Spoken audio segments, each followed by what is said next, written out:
Alright, magandang gabi mga boss. Bali may nag-request sa atin mga boss no kung paano natin asimbulin to mga boss.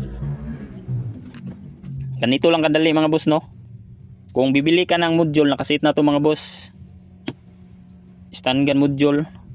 Tapos yung dalawang switch at saka battery holder.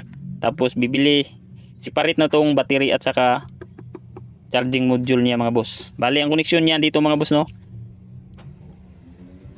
Positive ng battery mga boss going dito sa module na B+. Tapos negative ng battery going dito sa B-. Tapos sa output niya mga boss, sa module natin yung green wire going siya sa output negative, green wire or black wire. Yan ang negative sa module mga boss. Tapos yung positive wire niya mga boss o yung red wire going sa output positive. Nakakonek dito sa switch. Tapos yung isang wire niya going sa push button switch. Tapos push button switch going na sa module. Ganyan lang kadali mga boss no. Sundan nyo lang to mga boss no.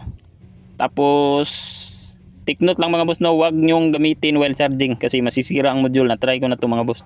Kaya mas maganda i-off mo to kung nag-charge ka.